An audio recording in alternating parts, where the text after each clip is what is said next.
Thumbnail જોઈને તો ખ્યાલ આવી ગયો હશે. વોશિંગ મશીન એ ઇલેક્ટ્રિક સાધન એવું છે કે જેને આપણે શું હોય છે કે 2-4 મહિના પછી સર્વિસ કરીએ અથવા તો ક્લિનિંગ કરીએ તો વધારે વર્ષો સુધી ચાલી શકે છે. તો આ છે LG ટર્બો 6 કિલોનું વોશિંગ મશીન છે. હું તેને છેલ્લા 7 થી 8 વર્ષથી યુઝ કરું છું અને હા, તેની સર્વિસ મેં ક્યારેય બહારથી કોઈ માણસને મેં બોલાવ્યો નથી. ઘરે જ હું ક્લિનિંગ કરું છું અને ઘરે જ તેની સર્વિસ કરું છું. હું માનું છું કે દરેક લેડીઝને મલ્ટી ટેલેન્ટેડ હોવું જોઈએ, કેમ કે તેને આખું ઘર ચલાવવાનું હોય છે. ઘરના દરેક વસ્તુ તેને હેન્ડલ કરવાના હોય છે. તો વિડીયોને લાસ્ટ સુધી જરૂરથી જોજો અને હા, ચેનલ પર પહેલી વખત આવ્યા હોય ને તો please subscribe to my channel. ચલો લેટ્સ સ્ટાર્ટ. સૌ પ્રથમ તો વોશિંગ મશીન જોઈને તો એવું જ લાગે છે કે એકદમ નીટ ક્લીન છે, પરંતુ દરેક વોશિંગ મશીનમાં એક ફિલ્ટર આવતું હોય છે. એ ફિલ્ટર તમે સાફ કરી દો તો કપડાં તમારા સરસ ધોવાશે. તો સૌ પ્રથમ હું એ ફિલ્ટર જ કાઢી રહી છું.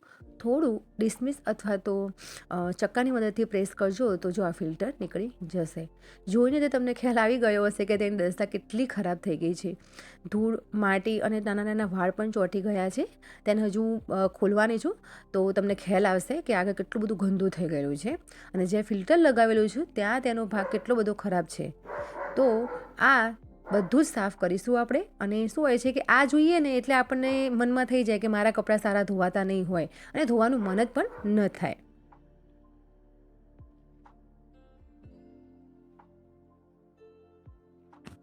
તો સૌ પ્રથમ જ્યાં ફિલ્ટર લગાવેલ છે તે એરિયા સાફ કરીશું. લાસ્ટમાં આપણે ફિલ્ટર સાફ કરીશું.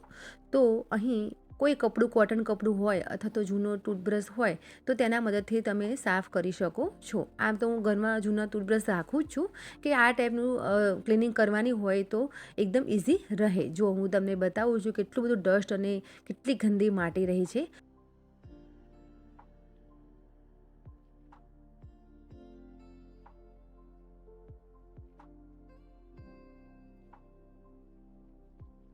આમ તો મારું પર્સનલી માનવું એ છે કે એક લેડીઝ ઘર ચલાવે છે, બાળકો સંભાળે છે, ફેમિલી સંભાળે છે, બધું જ કરે છે. તો શું હોય છે કે તેને આટલું નાનું મોટી સર્વિસ અથવા તો નાનું મોટું કામ આવડવું જ જોઈએ કે જેથી કરીને કોઈ જુગાડ કરીને આપણે શું હોય છે કે તેને થોડા વધારે દિવસો સુધી લંબાવી શકીએ. તો આ બધું તો હું ટ્રાય કરતી જ રહું છું. તો જો અહીં તમે જોઈ શકો છો કે ક્લીન થઈ ગયું છે. હવે આ જે ફિલ્ટર છે તેને સાફ કરવાનું છે. હવે એ ફિલ્ટર મેં ખોલ્યું તો જુઓ તો આંખો ચાર થઈ ગઈ, કારણ કે ફિલ્ટરની અંદર એટલી બધી માટી ચોંટી ગઈ હતી કે ના પૂછો વાત. જુઓ કેટલું બધું આખું ભરાઈ ગયું છે ફિલ્ટર અને તેની ઉપર શું હોય છે કે જ્યાં વાળ પણ ચોંટી ગયા છે. આ બધું જ સાફ કરીશું ત્યારે જ વોશિંગ મશીન સારી રીતે ફરી શકશે ને વધારે નીટ ક્લીન કરી શકશે. અમુક ટાઈમે શું હોય છે કે કપડાં સારા ધોવાતા નથી, આ નથી થતું, તો આપણે પાવડર ચેન્જ કરીએ છીએ, લિક્વિડ ચેન્જ કરીએ છીએ અથવા તો પાણીનો જે બેઝ છે એ ચેન્જ કરીએ છીએ.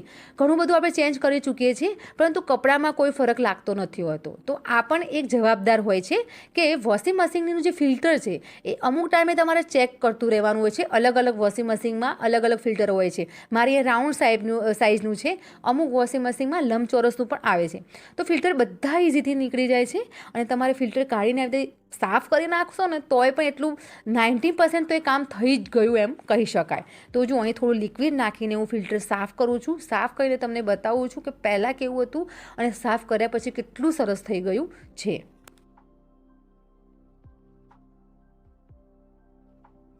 જુઓ આ ફિલ્ટર કેટલું સરસ મજાનું થઈ ગયું, એકદમ નીટ ક્લીન થઈ ગયું. તો આ કામ કરીને આપણને એટલી શાંતિ મળે છે ને કે ના પૂછો વાત. હવે આ ફિલ્ટર છે ને હું આવી રીતે લગાવી દઈશ. જુઓ આ એક સેટ જ ફટાફટ થઈ જતું હોય છે. આમાં કોઈ સ્ક્રૂ કે ડિસમિસની જરૂર નથી પડતી. ઇઝીથી તેને ફિલ્ટરને આપણે થોડું પ્રેસ કરીએ એટલે લાગી જાય છે. તો આ ફિલ્ટરથી જ આપણા કપડાની સફાઈ થતી હોય છે. તો આ ફિલ્ટરને વારે ઘડીએ તમારે ચેક કરતું રહેવાનું છે અને તેની સફાઈ કરતું રહેવાનું છે.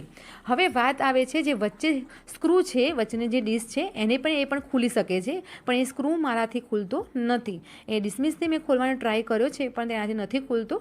જો તમે આ વોશિંગ મશીનનું કોઈ પણ વોશિંગ મશીનનું આવી રીતે આ ટાઈપનું જે છે નીચેનો ભાગ એ સ્ક્રૂથી ખુલી જતો હોય તો ખોલીને પણ આ રીતે ફિલ્ટરની જેમ જ સર્વિસ કરવાની છે.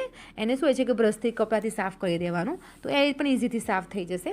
તો જુઓ આ રીતે સર્વિસ કરવાની. હવે બીજી વાત છે કે જ્યાંથી તમારે વોશિંગ મશીનમાં પાણીની પાઇપલાઇન છે એ પાઇપલાઇન પણ તમારે ચેક કરવાની હોય છે. કે અમુક ટાઈમે કેવું હોય છે કે ટાંકીમાંથી પાણી આવતું હોય ને તો કચરા સાથે આવતું હોય છે. તો કચરા સાથે આવે ને તો જેથી કરીને આ પાઇપમાં કદાચ કચરો આવી શકે છે. આમ તો મોસ્ટ ઓફ તો નથી જ આવી શકતો, પરંતુ જે પાણીની પાઇપ હોય ને તમારે આવી રીતે ખોલવાની. જે જૂના વોશિંગ મશીન હશે તેને આવી રીતે ખુલી જશે. અલગ અલગ વોશિંગ મશીન પ્રમાણે થતું હોય છે. તો જુઓ આ ટાઈપનું ખોલીને જે પાઇપનું જે આગળનો મોઢાનો જે ભાગ છે તે સારી રીતે ક્લીન કરી નાખવાનું છે, કેમ કે એમાંય પછી માટી અને ડસ્ટ ચોટેલું જ હોય છે. આ ડસ્ટને કંઈ બહારથી કે સ્પેશિયલ મૂકવામાં નથી આવતો. ઓટોમેટિકલી સફાઈ ના થતી હોય ને તો ડસ્ટ જામી જતો હોય છે. તો જો હું કોટનની મદદથી ડસ્ટ સાફ કરું છું. આમ તો નથી જ લાગતો, પરંતુ તોય પણ પાઇપ સાફ કરું છું. તો જ્યાં પાણીનો નિકાલ છે અને પાણી જ્યાંથી આવે છે તે પણ તમારે પાઇપલાઇન સાફ કરી દેવાની છે અને ફિલ્ટર સાફ કરી દેવાનું છે. આટલું કરશો તો ઘણું બધું કામ થઈ જશે. અને તમે જોજો કે આના સર્વિસ થયા પછીના કપડાં તમે જોજો અને સર્વિસ થયા પહેલાંના કપડાં તમે જોજો, ઘણો ફરક પણ દેખાશે. હવે આટલું થઈ જાય એટલે આપણી વોશિંગ મશીનનું ક્લિનિંગ અને સર્વિસ થઈ જ ગયું છે. હવે આની અંદર જો આખું વોશિંગ મશીન તો આખું સાફ કરવું હોય તો એનો એલજીનો એક પાવડર આવે છે, સ્કાય એલજી પાવડર. એ શું હોય છે કે સ્પેશિયલ એલજી વોશિંગ મશીન માટેનો જ હોય છે. અહીં મેં જો તમને મેન્શન કરી દીધું છે. તો આ પાવડર વધારે કોઈ એટલી કિંમતનો આવતો નથી હોતો. તમે ઇઝીથી એ પાવડર શું હોય છે કે જ્યાં તમે પાવડર નાખો છો ને કપડાં ધોવા માટે લિક્વિડ અથવા પાવડર, ત્યાં તમારે આખું જ પાડીકું શું હોય છે પાઉચનું જે હોય છે તે આખું જ તમારે ખાલી કરીને એને ફૂલ પાણી વોશિંગ મશીનમાં ભરીને અને તેને 1 કે 1.5 કલાક માટે તમે ચાલુ કરી દેવાનું છે. બધું જ ડસ્ટ અને બધું જ આખા વોશિંગ મશીનની ક્લિનિંગ થઈ જતી હોય છે. પરંતુ હું એનો ઉપયોગ નથી કરતી. મને એવું લાગે છે કે જાતે આપણે હાથથી સાફ ન કરીએ ત્યાં સુધી સંતોષ નથી હોતો.